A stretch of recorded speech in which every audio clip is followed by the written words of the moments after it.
壁薄いというかね、馬は下手に変なことすると JRA 飛ばしのタックマッチを校庭で食らう羽目になるから多少派そう手。ですね、馬娘はね、結構ちょっとあれデリケートな問題ですからね。胸も薄い。胸も薄い、ゆかりさんの話。ゆかりさん壁が薄いというか、単純に隙間風が入るぐらいの隙間が空いてますからね。そのぐらいちょっとね、ガラガラなんですよ。なのでね、ヒーラーについて外に聞こえてしまうし、外からダメねージに対して外でおっさんが大声で喋ってる声も普通に入ります、攻撃の手段もマイクに。乏しく、バトルでの工夫の余地が少ないと感じています。なのでちょっとお昼はね、実際できる限りちょっとパンデモニウムでゆかりネットはタンクだでやりたいんでけのパーティーですけども、もクリア報告があることです。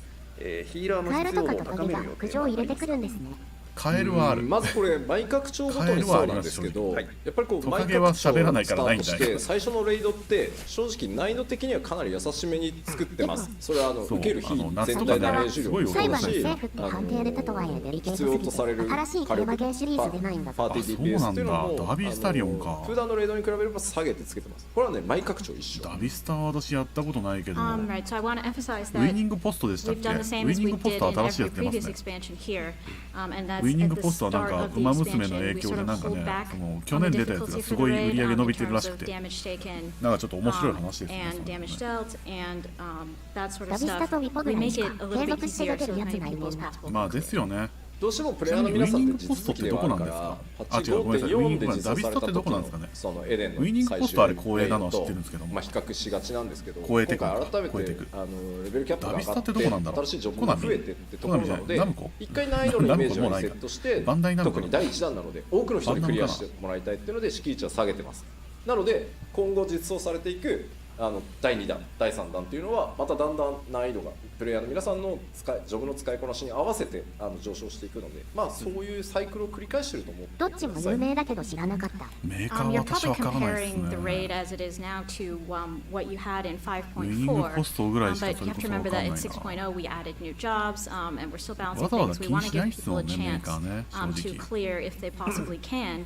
And then from this point, we でもあれ will だ。 raise the challenge level ちょっ in と面 part 白い 2っ and ていうか part 小 3 of 話なんですけど Times も、まあそれでも基本的にちょっともっとヒールワーク尽くしてほしいな。ヒバンナムってールしてる気分を味わいたいんだよっていう人はすごい気持ちわかる。絶望していただけるとありがたいでちょっす。とね、I think ね、なかなか even 難 in しいです that よね、 point, バン you're ド still ね。 unsatisfied, thinking, okay, healing is マ too ジっすか？ easy, and I want to feel more like a proper あ、 healer. そうなんだ。 Definitely try the ultimate デベロッパーわか content んない。 and suffer. はい。パブリッシャありがとうござー、いますどこなんだろうみたいな。では続いてもう一そうなんですね問ジョブ関連ですね。So the next question. ああ、ジョブ Dark 関連か。 Knights, Living Dead, and Blood Weapon are more difficult to use effectively compared to other tank skills. There are plans to adjust this? 暗黒のエフェクトがどうのこうの他タンクに比話。べて暗黒騎士のリビングデッドやブラッドウェポンの使い勝手が、いまいちです。今後挑戦の予定はありますか？それでも暗黒強いよ。まあ暗黒騎士だけじゃなくてですね、パッチ 6.1 でファイナルファンタジー霊式か。霊式で初めて FF 触ったって方も結構いるみたいですね。 So not 私はやった just ことない Dark んですよ、 Knight, 霊 but 式。 a whole bunch of すごい jobs な will んか be ね、 adjusted ストーリー in 良かった patch とは聞くんですけど 6.1. も。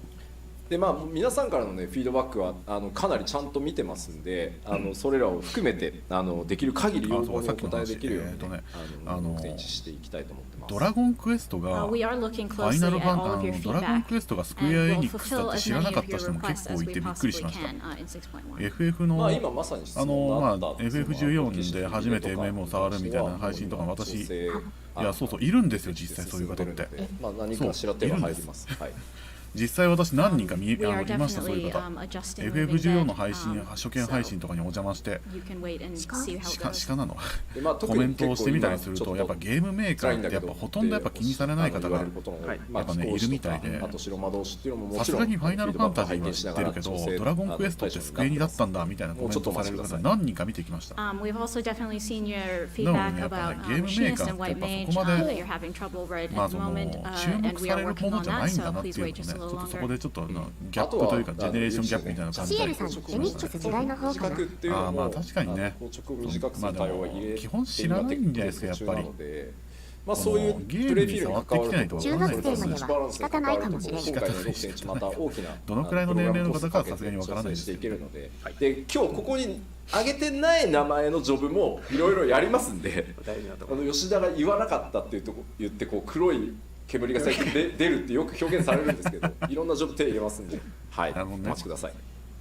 知名度 We're だけならや also っぱり任 looking 天堂なん at ですよね。さすがに Dragoons who カ are ービィと concerned か about マリオ the とか jump ね、 animation ス lock マ being ッシ too ュブラザ long. ー We're ズ going は to ど try こ to のメ shorten ーカ that ーっ up. て So 聞い we're たら going や to っぱり adjust 任天堂 things って that 答える方多い affect と思うん the ですけども、 feel of your gameplay in まあ addition それ to 以外 just だ the ったらね numbers. って感じ And も of しながら course, も I'd like to say that あ、確 even か if I にね、 didn't specifically mention your 任天堂は job today, ゲーム we're とかして still ます looking at feedback and making adjustments for those too. So please do not descend on us in a cloud of black まあ smoke マイナーな because ゲ I'm ームは scared. 私もね、メーカー言えって言われたらわかんないです。はい、ありがとうございます。Thank you very ちなみに much。私が一では好きな次のゲームでよくね、シエルさん、カービィ今年30周年ですよ。ああ、なんか来るんですかね、30周年ってことは。 We now have Sage and Reaper. Will you be increasing the number of 任 glamour 天堂ハード plates? ほとんど触ってないからな。リーパーと賢者が増えましたが、ミラージュプレートも増えませんか？ミラージュプレートの話したよね。ミラプリ関連はですね、各処理のアップデート、まあ、シエルさん数を増やすとか、エアライドといいまあ、プレートだったら数を増やすとカービィのエアライドかか、ミラプリを反映できるプリプリ。プリエリアをミラー増やジュプリズムすとか、ミラージュプレートね、さっきチェ増えるっストのて言ったよサイズを増やすとか、まあ、いろんな候補があってそれぞれのコスト出しが終わって、まあ、やっぱ順番にしか対応できないので、まず今回最初パッチ 6.1 では、プレートの複数枚追加を行います。 Right. So there are various requests that we need to address related to the glamour system, like your the number of plates, the areas that you can use them in, the size of your glamour dresser. We can really only address these slowly in a systematic way. But we are まあ多 working 分 on ね、 it, タイト and ル in すら聞いたことな 6.1 we い方 will はほとん increase どだ the と思うん number ですけ of ども、 plates.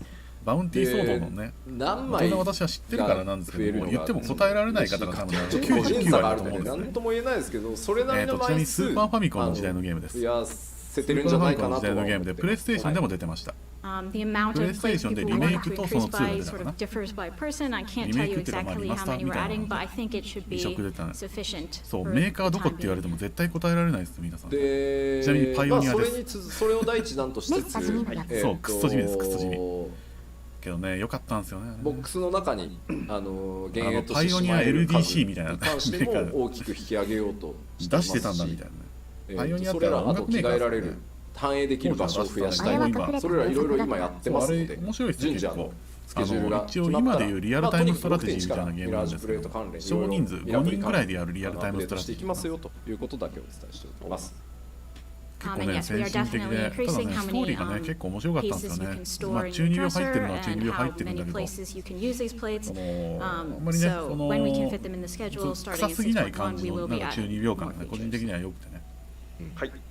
ありがとうございます。主人公は確か32歳のおっさんなんでよ。ですは次の質問。まあそれが受けなかった理由の一つだと思うんだけ Will ど。 we be able to obtain 32歳のお gear っさんが such 主 as 人公なんだ Imperial officers' armor and uniforms, Galarian 時期的 Gunblades, にはバイオ Imperial の lab 最初の頃と codes, 被るから and Shalian バイ forum オハン members' ドと uniform in the か future? 昔にしては珍しい気がする。そうなんです今後よね。ガレマール帝国の帝国士官の鎧や服、その代わりを受けだから帝国式受けなかった。ガンブレーだからドや帝滅びた。国学者のコート、またシャーレアンの議員制服などを入手できるようになりませんか？まずシャーレアンの議員制服はね予定があるはず。議員じゃないのに議員制服くれ So るの？ first of all, the Imperial どういうこと officer 議員 uniform じゃ is ないのに something we have already decided レプリ on. カをもらえるんですか？まあこれまで帝国はやっぱこう敵としてまあ描くことが多くて、なかなかそれもねそのガレマール帝国の内面とかヒロインがツンデレ、人間としてのそのガレアン主人公確か32歳のおっさんなんですけども、ヒロインがね12歳の女の子なん行ですよ。月のフィナーレでそういったところもすごいバランスでしょ描けたので、これから事案です。100% 事案ですね。今から考えると事案なんだけど、報酬みたいな形で増やしていくのはまあありかな、そろそろそういうね解禁してもいいかなとはやつも結構面白かったんですけども。ちなみに私はそれを知ったのはだいぶ後ですね。プレイステーションが出てからかな。もともとスーファミで出てたソフトだったんですけど、私はプレイステーションの頃に知りました。で、プレステでそのメンバーのリメイクバージョンを買って面白かったんで、バウンティーソード2、ダブルエッジっていうか2を買ったんですけど、2はね、クリアしてないです。はい。スーファミ版だったらそう、スーファミ版の方がね、実はクオリティ高いんですよ。プレステ版のリメイクがね、クオリティ下がってたりするから、ダブルエッジ。その2人エッジとどこが違うんだろうみたいな。2人エッジ私1巻しか読んだことない。 The next one is, 今も続いてるらしいです do you ね、 plan 2人エ to ッジね。 implement す the ごいね。 songs that played on the 何をそんなに radio やる in ことがあるんだろうみ Garemardo たいな。 as an orchestral wall? ガレマルドのラジオから流れていた楽曲をオーケストリオン譜として実装する予定はありますか？俺人気作者が作者だからな。作者が作者でそうわかんないです。作者って誰なんですかね。有名な方なのかな。パッチ 6.1 一回でです読んでね、思って、感が違うってなってフェードアウト。なるほどね。あれのオーケストリオの実装が決まってます。はい。私も多分 And それ yes, だっ we た have と思います。 decided to implement the なんかちょっ the と思って version た you の hear on 違 the うなみたい radio な。 with the distortion in 記憶はあり it ます as an orchestrion in 6.1. なんかあれノイズが入ってないやつと入ってるバージョンがあって、どっちよっていう話だったんですけど、ソケンがサウンドディレクターとしてゲーム体験に密接に絡んでるのはノイズ入ってる方だから、そっちでまず実装しましょうっていう判断をしたんで、そっちが実装されます。確かに怖いやつですね。We actually have a ホラーゲー version ムに出て both きそう with な。 distortion and without distortion, but Soken felt that as sound director, he wanted to give people something as ちなみにこれ close 休憩って to 言い the ました。終 in-game わるのか experience な。 of hearing it for the エス first カフロ time ー as ネの漫 possible 画版も書いてたか for ら the orchestrion, so we're going with the distorted Here. version first. エスカフローネわかんないな私。Thank you very much. では続いて結構ね展開がホラーっていうよりねかなりねちょっと暗かったんですよね、その辺の話がね。take up residence in Shalian or the lunar facilities that operates work so hard to make some one day. なんかね子供の頃だった Even か just な。 apartments would be fine. 私の友達がそれすごい好きで、なんかめっちゃ語ってきました。月の居住地やシャーレアンにはいつかぶっちゃけ何住め年るようになりかますか。やらないというイメアパーージしかないトメントで。もいいです。そうなの。あれってあの人でもう完成されてるんじゃないの。んですよ。まあね。居住地狭いですね。もうまずは石ガルドに住んでくれよ。追いつかないよなん。とスパロボに出てたらしい。 Please, please just try living in Ishgard first. We cannot keep up. なるほどな。もうね、今回ね 6.1 でハウジングの抽選コンパシステムクトだから知もできるらないけども。ああなるほどなるほど。コンパクト全世界なのにさらにこうサーバーをね大幅増強していくっていうのもこの前発表させてもらったので、正直イシュガルドってどんどん遅いよやっていきたいとは思ってるんだけど、マジで追言いいつかない方おかしいけど、もうイシュガルドからみんなもう完全にね、 I mean, yes. 話題になってた。 So for 6.1, Ah, we've そうそう come up with the lottery system for housing. We've also announced we're 何 increasing the 坂本 overall 真 amount 綾 of さんでしたっ housing. け So it's not like そう we そう won't do it ア or ニ we メは don't ね want to do, but 曲歌って maybe slow down a little bit. そうヒロインさんヒロインやってて、まあ詰めたら良いですね。話題になったらしいです If ね。 if we could, that would be nice. But 鼻がすごい That would be nice. 絵ね。ありがとうございます。Thank you very much. 男女問わず鼻がすごいやつ。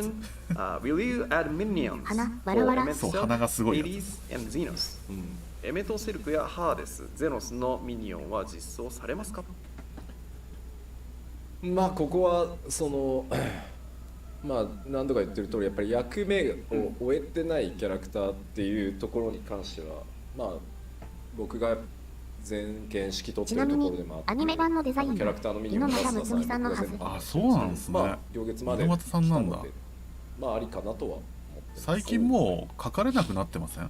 yeah, I'm the one who 猪俣 decides さん、テイル who ズ。we put out as minions. And I always なんだっけ。 hold back on putting 藤島 out さんでしたっ minions け？ of characters whose あっ roles ちは are もう多 not 分あんま yet 書かない done ん in だ the ろうけど。 story. But I think now あ that の we've 方い done ろいろあったし Walker, we can 猪俣さんもテイルズ consider 書いて minions. ないよねあんまり。ゼノスあたりは本望かもね。くっついてくるわけでしょ。ずっと許されついてくることを許されてるわけでしょ。あの人がいろいろやらかしすぎたちょっ。とね Is いろいろあ it りました okay もん to ね put 確かね。 Xenos out as a minion? He's just gonna follow you everywhere. 友よーってついてくる。はい、ありがとうございます。それでは次で本日の最後の質問にしたいと思います。あ So 終わ the りです next かね。 question 猪 will 俣さんは be the 年齢 last かもしれん。 question of ああなる today. ほどね。 And the 猪 question 俣さんの絵好 is, きだったな。 do you have any updates regarding female Frothgar? なるほど。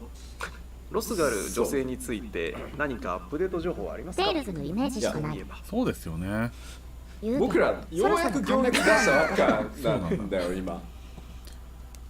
Finally, we're テ done イ with ル End ズ・オブ・ Walker. デスティニー Okay. の頃ね、猪俣さんの絵が一番好きですグラフィックスのアップデね。ートまあ、あとエターニアとかね、ちょうど私世代なんでただもちろん忘れてません。好きなんだけど、 And yes, we are 持っ working て on るのは graphic 私、 updates. 小林智 But 美 no, 先 we 生 have とか好 not きなんです forgotten よ。 about female Frothgar. 私、サガフロの時にすごい言ってたと思うんですけど、小林先生の絵ね、すごい好きだから何パターンも書いてもらい、まさかここで新作が見えるとは。エミリアクッソ可愛いんだけどこれみたいな。サガフロのリマスターやってる時結構言ってましたね、私。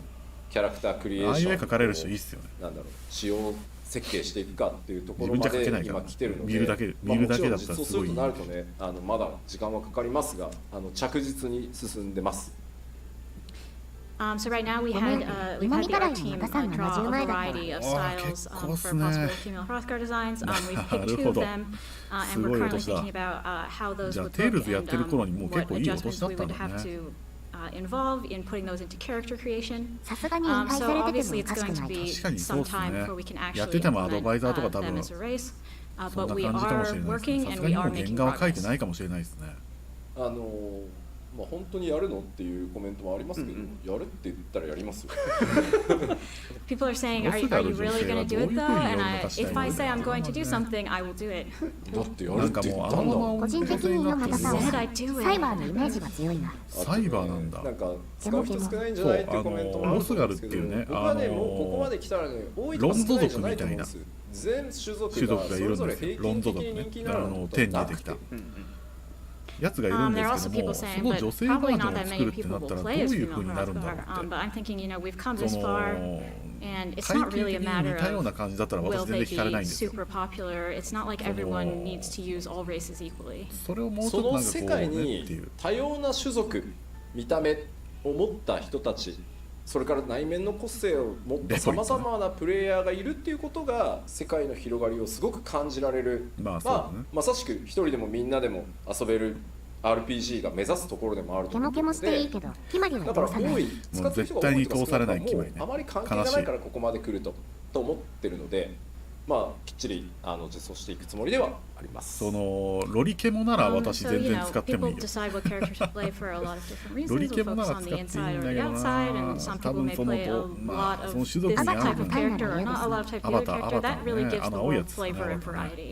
And especially because we're aiming 毛 to の be a 色は game you 変えら can れます play ね。毛の色って言い方おかしいな。タイミング with friends. To be honest, まあ私は正 we're 直 not 何で that も overly 何でもって focused いうか on ね、 that. 私毛 Oh, everybody も will とい play うか this thing equally as 異 long as 種族 everyone's 好 having き a なん good ですよ。 time. 単純に性癖もまあ好みと新しい種族のアイデアを次々言うんじゃないよ君らって思うのよ。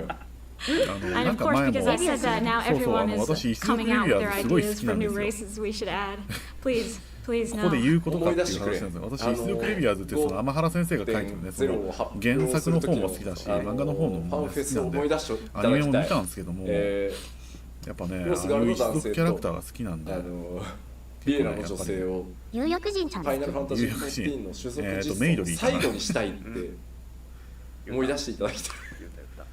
Please remember when I presented Vera and Frothgar at the 5.0 announcement, and I said, this is the last one. This is the last one we're doing. 私マジで Remember 尊敬 that, します、 guys? 天原先生。いいコメントがありましたね。ようこんな新ジャンル出てくるなってね。今もね、天原先生ってピクシブでなんか適当に思いついた時にね、新ジャンル書かれてるんで、興味ある方はね、見てみてください。あの方は本当すごいです。ロスガルの女性を持って種族実装を最後にしたいと私は思っている。Okay. Well, if your memory was vague up to this point, remember it now. どういう感じになるかな。 The female なんかい Frothgar か is つ the い last one な I ん want か to ちょっ do. とやつだったらちょっとなって感じもね。女騎士さんの漫画探してるけどなかなかないです。これで今日の私読んだことないのあれ。あれ何かで連載されてるんですよね。なんか確かね、なんか。はい。ということで、PLL の残りの時間ですが、締めに行く前にもう一つトピックがあるということですよね。てかなんだかんだで終わっちゃいましたね。Before closing today's PLL live, we have one more topic to share. いや正直私前半で結構お腹いっぱいだからグラフィックアップデートが思っていることだったから半信半疑だけどね。あ、そうだっけ。何今の？なんかここから PC がなくなったから何すんだっけって思っちゃった。画面が出ます。あ、はい、画面出してくださいじゃあ。He's like, what is this? はいはい、土地販売か。ちょっとね、パッチ 6.1 以降の土地販売に関してアナウンスとともに、ちょっと皆さんの意見も聞いておきたいところがあります。はい。Okay, so I have an announcement about the housing plot sales from patch 6.1, and I'd also like to まる実写にはならないって言ってなかったっけ？まず抽選販売について補足です。あ、なんか補足みたいです。First, let's go over some details for plot sales. じゃあヨシピーのなんか変換器がまず1回の応募につき1プレイヤーキャラクター1回どこか1箇所のみ応募可能って言ってましたけど、FC のハウスを買うとき FC 全体で1回じゃなくて所属しているメンバー1回ずつ応募できるので、これはもう大きい FC の方が有利っていうのは確かにそうです。